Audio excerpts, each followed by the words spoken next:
Hi students, ನಮಸ್ತೆ ಎಲ್ರಿಗೂ. Welcome to our channel. ಇವತ್ತು ನೋಡ್ರಿ ನಾವು 9ನೇ ಗಣಿತ ಭಾಗ 2ರಲ್ಲಿ 2024-25ನೇ ಸಾಲಿನ ಹೊಸ ಪಠ್ಯಕ್ರಮ. ಇದರಲ್ಲಿ ಇವತ್ತು ನಾವು ಅಧ್ಯಾಯ 9 ವೃತ್ತಗಳು ಅಭ್ಯಾಸ 9.1ರ ಉತ್ತರಗಳನ್ನು ಸಂಪೂರ್ಣವಾದ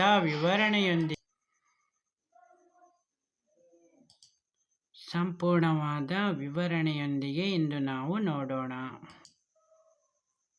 ಈಗ ನೋಡ್ರಿ, ಅಧ್ಯಾಯ 9 ವೃತ್ತಗಳು. ವೃತ್ತ ಅಂದರೆ ಏನಪ್ಪ? ಒಂದು ಸಮತಲದ ಮೇಲಿರುವ ಒಂದು ಸ್ಥಿರ ಬಿಂದುವಿನಿಂದ ಸಮಾನ ದೂರದಲ್ಲಿರುವ ಎಲ್ಲ ಬಿಂದುಗಳ ಗಣವನ್ನು ವೃತ್ತ ಎಂದು ನಾವು ಕರೆಯುತ್ತೇವೆ. ನೋಡ್ರಿ, ಇಲ್ಲಿ ಒಂದು ವೃತ್ತ ಕೇಂದ್ರವಾಗಿದೆ. OP ಎನ್ನುವುದು ಒಂದು ತ್ರಿಜ್ಯವಾಗಿದೆ. ಸ್ಥಿರ ಬಿಂದು ವೃತ್ತದ ಕೇಂದ್ರ ಮತ್ತು ಸ್ಥಿರ ದೂರ ಅಂದರೆ ವೃತ್ತದ ತ್ರಿಜ್ಯ. ಇದು ಸ್ಥಿರ ದೂರವಾಗಿದೆ. ವೃತ್ತವು ತಾನಿರುವ ಸಮತಲವನ್ನು 3 ಭಾಗಗಳಾಗಿ ವಿಭಾಗಿಸುತ್ತದೆ. ಅವುಗಳು ಯಾವ್ಯಾವಪ್ಪ ಅಂತಂದರೆ ನೋಡ್ರಿ, ವೃತ್ತ ತಾನಿರುವ ಸಮತಲವನ್ನು 3 ಭಾಗಗಳಾಗಿ ವಿಂಗಡಣೆ ಮಾಡುತ್ತೆ. ಅವು ಯಾವ್ಯಾವಪ್ಪ?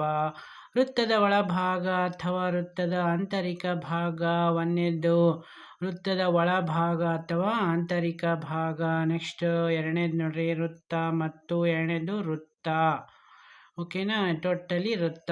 ಮೂರನೇದು ನೋಡ್ರಿ, ವೃತ್ತದ ಹೊರಭಾಗ ಅಥವಾ ಬಹಿರ್ಭಾಗ. ವೃತ್ತ ಮತ್ತು ಅದರ ಒಳಭಾಗಗಳು ಒಟ್ಟು ಸೇರಿ 3 ಭಾಗಗಳನ್ನಾಗಿ ಇದು ವಿಭಾಗ ಮಾಡುತ್ತೆ. ನೆಕ್ಸ್ಟ್ ಇಲ್ಲಿ ನೋಡ್ರಿ, ಒಂದು ವೃತ್ತದ ಕೇಂದ್ರ ಬಿಂದು O ಆಗಿದೆ. OP, OB, OA ಎನ್ನುವುದು ತ್ರಿಜ್ಯವಾಗಿದೆ.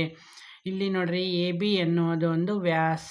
PQ ಎನ್ನುವುದು ಝ ಆಗಿದೆ. ಝ ಅಂದ್ರೆ ಏನಪ್ಪ? ಇಲ್ಲಿ ಪರಿಧಿಯ ಯಾವುದೇ 2 ಬಿಂದುಗಳನ್ನು ಸೇರಿಸುವ ರೇಖಾಖಂಡವನ್ನು ನಾವು ಝ ಅಂತ ಕರಿತೀವಿ. ವ್ಯಾಸ ಅಂದ್ರೆ ಏನಪ್ಪ? ಕೇಂದ್ರದ ಮೂಲಕ ಹಾದು ಹೋಗುವ ಝವನ್ನು ವ್ಯಾಸ ಅಂತ ನಾವು ಕರಿತಾ ಇದ್ದೀವಿ. ವ್ಯಾಸವು ತ್ರಿಜ್ಯದ 2 ಪಟ್ಟು ಇರುತ್ತದೆ. ವೃತ್ತದ ಅತ್ಯಂತ ದೊಡ್ಡ ಝ ಅಂದರೆ ಯಾವುದಪ್ಪ? ವ್ಯಾಸ ಅಂತ ನಾವು ಹೇಳಬೇಕು. ನೆಕ್ಸ್ಟ್ ನೋಡ್ರಿ, ಇಲ್ಲೊಂದು ವೃತ್ತ ಕೇಂದ್ರವಾಗಿದೆ. ನೆಕ್ಸ್ಟು ವೃತ್ತದ ಕಂಸಗಳು ಯಾವಪ್ಪ? PBQ ಎನ್ನುವುದು ವೃತ್ತದ ಕಂಸಗಳು. ಓಕೆನಾ? PAQ ಲಘು ವೃತ್ತ ಕಂಸ. PAQ ಎನ್ನುವುದು ಲಘು ವೃತ್ತ ಕಂಸವಾಗಿದೆ.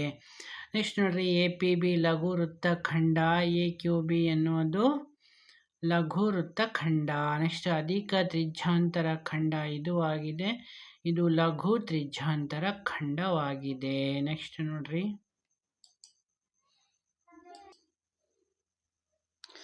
ಈಗ ನೋಡ್ರಿ, ಪರಿಧಿಯ ಯಾವುದೇ 2 ಬಿಂದುಗಳ ನಡುವಿನ ಭಾಗವನ್ನು ನಾವು ಏನಂತ ಕರಿತಾ ಇದ್ದೀವಿ? ವೃತ್ತ ಕಂಸ ಅಂತ ಕರಿತೀವಿ. ದೊಡ್ಡ ಭಾಗವನ್ನು ಅಧಿಕ ವೃತ್ತ ಕಂಸ ಹಾಗೂ ಚಿಕ್ಕ ಭಾಗವನ್ನು ಲಘು ವೃತ್ತ ಕಂಸ ಅಂತ ನಾವು ಕರಿತಾ ಇದ್ದೀವಿ. 2 ವೃತ್ತ ಕಂಸಗಳು ಸಮನಾಗಿದ್ದರೆ ಅವುಗಳನ್ನು ಏನಂತೀವಪ್ಪ? ಅರ್ಧ ವೃತ್ತ ಕಂಸಗಳು ಅಂತ ಕರಿತೀವಿ.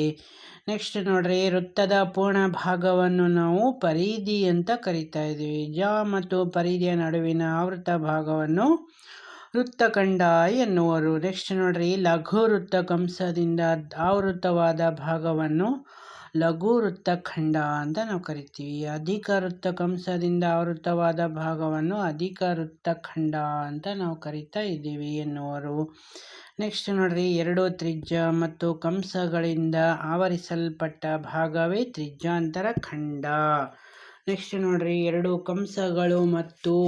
2 ಕಂಸಗಳು ಪರಸ್ಪರ ಸಮವಾದಾಗ 2 ವೃತ್ತಖಂಡಗಳು ಮತ್ತು 2 ತ್ರಿಜ್ಯಾಂತರ ಖಂಡಗಳನ್ನು ಅರ್ಧ ವೃತ್ತಾಕಾರದ ಪ್ರದೇಶ ಎಂದು ಎನ್ನುತ್ತಾರೆ. ನೆಕ್ಸ್ಟ್ 2 ತ್ರಿಜ್ಯ ಮತ್ತು ಕಂಸಗಳಿಂದ ಆವರಿಸಲ್ಪಟ್ಟ ಭಾಗವನ್ನು ತ್ರಿಜ್ಯಾಂತರ ಖಂಡ ಅಂತ ನಾವು ಕರಿತಾ ಇದ್ದೀವಿ.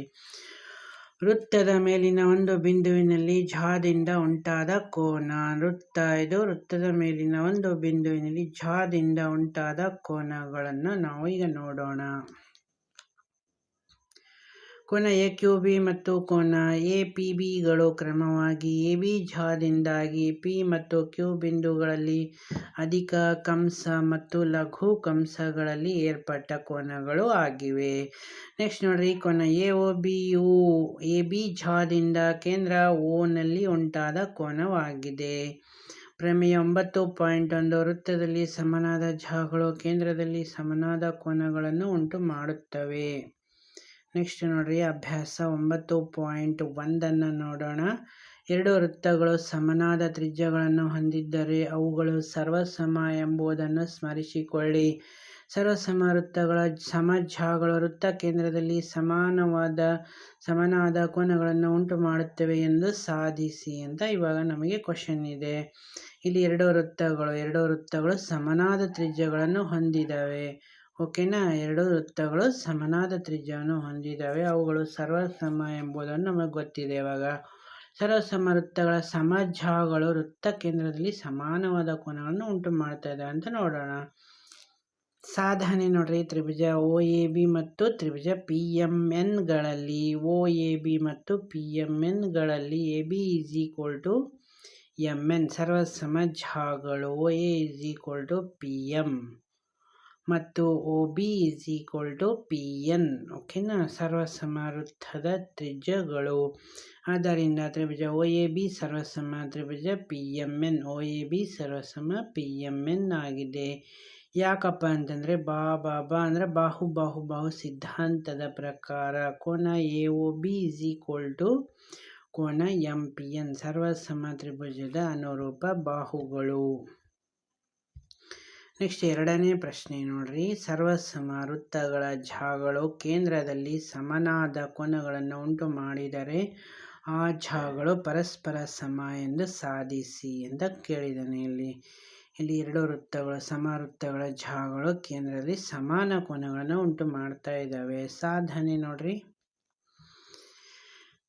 ತ್ರಿಭುಜ AMN ಮತ್ತು ತ್ರಿಭುಜ BOPಗಳಲ್ಲಿ ಕೋನ MAN ಕೋನ OBP. ಯಾಕೆಂದರೆ ದತ್ತ ಕೊಟ್ಟಿರುವುದು AM BO ಮತ್ತು AN BP. ಇದು ಯಾಕೆಂದರೆ ಸರ್ವಸಮ ವೃತ್ತದ ತ್ರಿಜ್ಯಗಳು ಆಗಿವೆ. ಆದ್ದರಿಂದ ತ್ರಿಭುಜ AMN ಸರ್ವಸಮ ತ್ರಿಭುಜ BOP ಬಾಕೋಬ ಸಿದ್ಧಾಂತದ ಪ್ರಕಾರ, ಬಾಹು ಸಿದ್ಧಾಂತದ ಪ್ರಕಾರ MN OP ಸರ್ವಸಮ ತ್ರಿಭುಜದ ಅನುರೂಪ ಬಾಹುಗಳು ಆಗಿವೆ. ಓಕೆನಾ, ಇಲ್ಲಿಯವರೆಗೂ ನಮ್ಮ ವಿಡಿಯೋವನ್ನು ನೋಡಿದ್ದಕ್ಕಾಗಿ ತುಂಬ ಧನ್ಯವಾದಗಳು. ನಮ್ಮ ವಿಡಿಯೋ ಇಷ್ಟವಾದರೆ ಲೈಕ್ ಮಾಡಿ, ಶೇರ್ ಮಾಡಿ, ಸಬ್ಸ್ಕ್ರೈಬ್ ಮಾಡಿ. Thank you.